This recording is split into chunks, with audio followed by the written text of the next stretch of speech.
Hello everyone, welcome back to my channel. I'm going to do a bit of a book haul while I'm having my tea from my new Watership Down mug, which was a present. Books.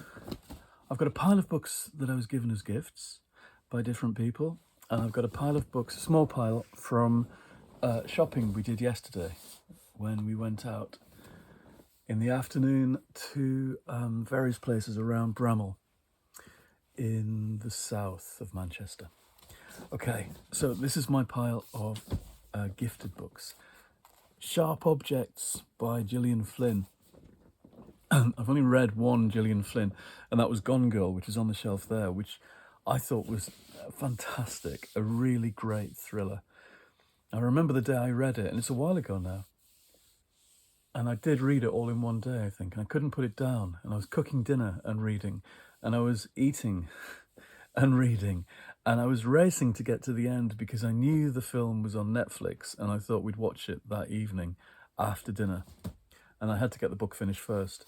And so there was almost no overlap or no gap between finishing reading the book and then beginning watching the movie. I was that excited about getting to the ending and finding out what was what. Oddly enough, I've not read another one by her. And so this was a gift from Siobhan, who's read it, and she reckons they're all good. So, fresh from a brief stay at a psych hospital, reporter Camille Preaker faces a troubling assignment. She must return to a tiny hometown to cover the murders of two preteen girls. For years, Camille has hardly spoken to her neurotic, hypochondriac mother or the half-sister she barely knows. Now newly installed in her old bedroom and dogged by her demons, she must unravel the psychological puzzle of her past if she wants to get to the story and survive this homecoming. Great. So I'm looking forward to another Gillian Flynn. Roald Dahl's Boy is a book that I think I've read excerpts from, but have never actually read, which is weird, given that I've read all of his books, or many of his books, again and again. This was a gift from a viewer, Graham. He also sent Dreamies for Bernard Socks, which is the third parcel of cat biscuits our cat has had in the last couple of weeks. He's getting very spoiled. The Shadow Glass by Josh Winning. This is from my friend George, and it turned up on my birthday, which is very kind of him. Jack Corman is haunted by his father's failure. Director Bob Corman poured his heart and soul into The Shadow Glass, a mesmeric fantasy film populated by puppets. It flopped, turning Bob into a self-pitying alcoholic. I don't know why that's funny. I think it's a really oddly written blurb. Jobless and mourning his late father, Jack returns home, a place overflowing with movie memorabilia and painful memories. But Jack's world is thrown into chaos when the puppets in the attic start talking. So begins a desperate quest to save London from the evil creatures of his childhood stories. With fanboy Toby and studio suit Amelia in tow, Jack must confront the world of the Shadow Glass and do his father proud. It sounds just my thing, with echoes of Labyrinth and the Muppets and the Storyteller and all that stuff. Titan books. Titan do really great things, I think, in this country. They have a list of science fiction and horror and detective stuff that's just amazing, I think, and really interesting in all those directions. This is from my friend Jamie. It's a memoir. David Hodge. I'd never heard of this. The Boy Who Sat by the Window. The story of the Queen of Soho. The extraordinary life story of David Hodge, the very Miss Dusty O.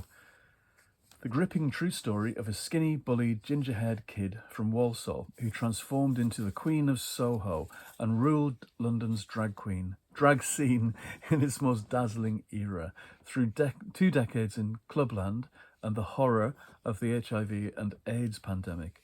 Drink and drugs start to take their toll. So David changed his life again. Oh, there's lots of lovely pictures in as well. It looks very glamorous and very tawdry. What could be better? A memoir that I didn't know about until I received it. Come on, Socks. So that's good. I'm doing well on this birthday, I think. And then from Jeremy. I think I was there when he bought this, or I was downstairs, but it was that nice bookshop, that indie bookshop in Farsley last week. Truman's, which we must go back to, and I wish I'd filmed in there. I should just go in and ask people, do you mind if I film? I've got a YouTube channel. I'd love to talk and find out about your bookshop and ask you stuff, but when it comes to it, it's you can get quite shy. At least I can, doing that stuff. So, and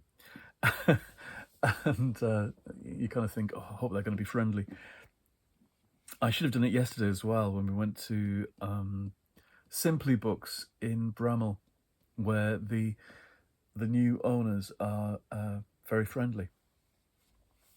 I should have said then, do you mind if I film? But I didn't. Maybe next time. Anyway, he got me The Closest Thing to Crazy by Mike Batt, who is the musician who is behind all the Wombles music and lots of other things. Mike Batt has led an extraordinarily vibrant and challenging life that has been both full of glorious victories and bitter failures. For better or for worse, he's a man who's always lived life on his own terms, idiosyncratic but mainstream, complicated but compassionate, steadfastly maverick in spirit, but avowedly commercial in outlook. He is a man of great contradictions, but even greater talent. After starting out in the music business as a teenager, Batt shot to fame in the early 70s for his part in the creation of the Wombles pop group. This success proved to be just the beginning, before 5 remarkable and spectacularly varied decades working as a singer-songwriter, composer and producer.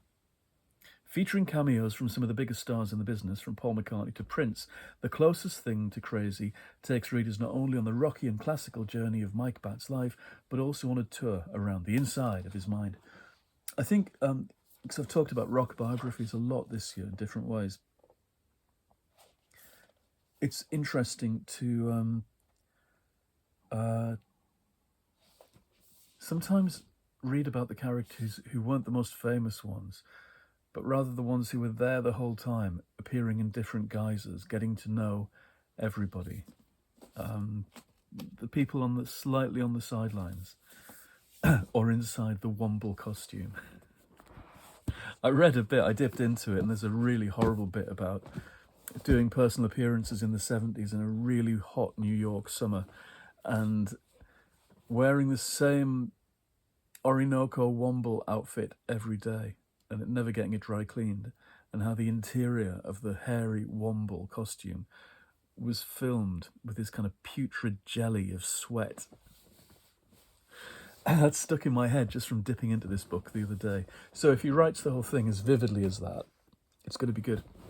Now, yesterday, going to Bramall, I bought books in charity shops, not in the indie bookshop. Didn't quite find anything brand new that I wanted to get. I'm really well stocked up with things as it is.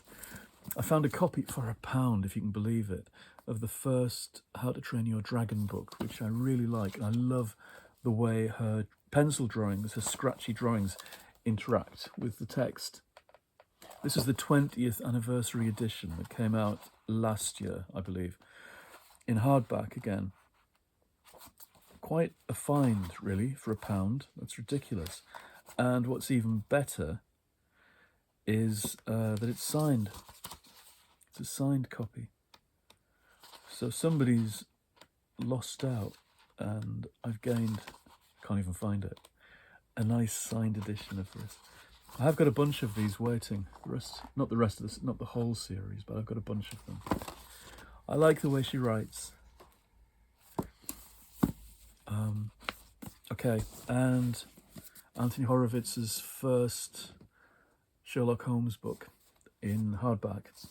Also £1 from this particular charity shop in lovely condition. I think about 10 years old. He's done a few, hasn't he? I hadn't realised how much Anthony Horowitz had written, and I wasn't aware that he was the creator of Midsummer Murders, that ridiculous cozy mystery show that is completely addictive and funny. I remember him when he was doing his James Bond for kids books and dressing up as James Bond and being fawned over by all these women at a festival years and years ago, and he clearly was loving this, going around being James Bond in Dublin, I think it was. And for some reason, I've never read anything that he's done. I don't think. Maybe some of the Robin of Sherwood tie-in stuff, but I'm not sure if he wrote those. I know he wrote some episodes of the old Robin of Sherwood, the last kind of late seasons.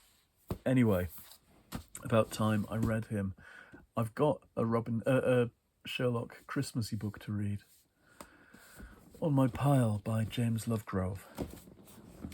So, and the last thing is this.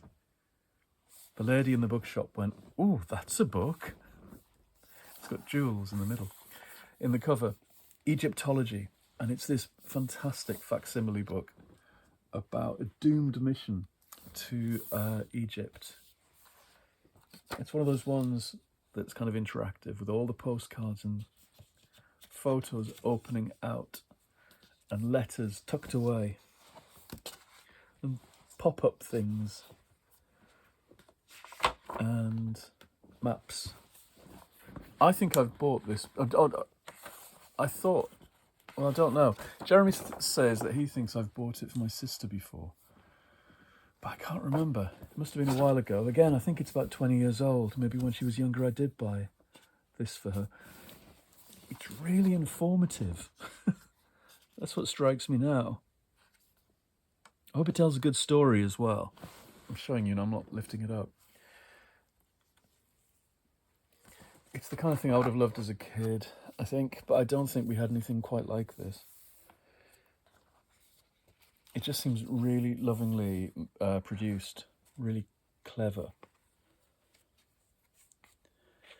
My friend Sarah once did a book of Greek mythology, and it might have been the same publisher. It might have been the same series. Look at this. And that was a kind of very heavily paper engineered piece of work. That's what she used to call it, rather than pop-up paper engineering. That's the posh term for it. And I think that that book of hers was well received.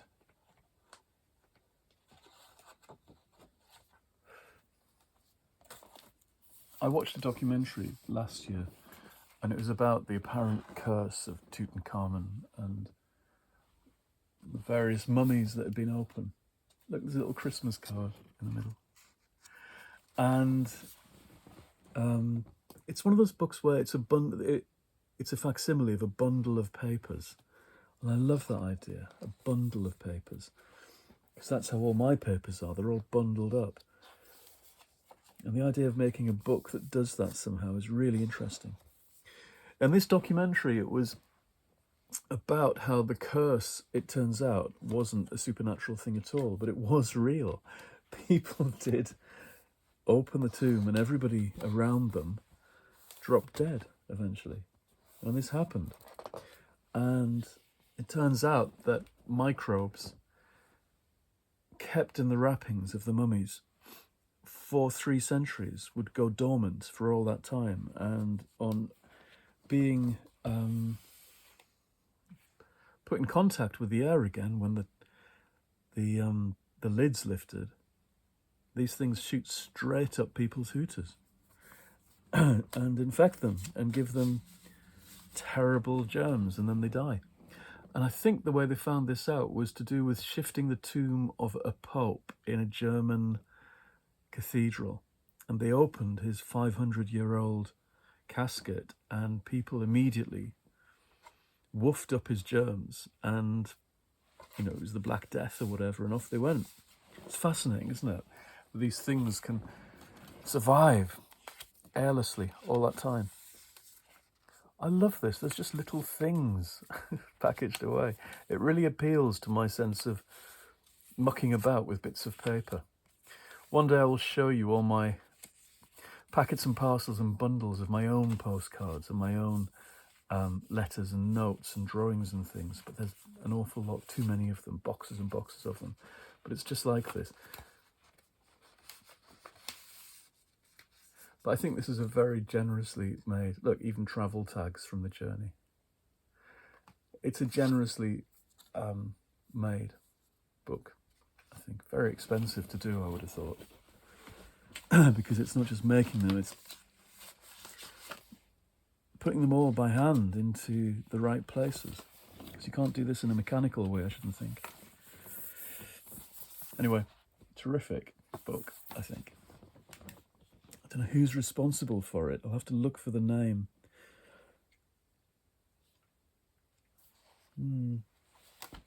Okay, well that's my haul from the last couple of days, birthday and birthday trip out. I'm still reading my Princess of Thieves Disney novel. The author's name eludes me right now, but the one about Robin Hood. I'm still enjoying it. Yes, socks. No, come this way.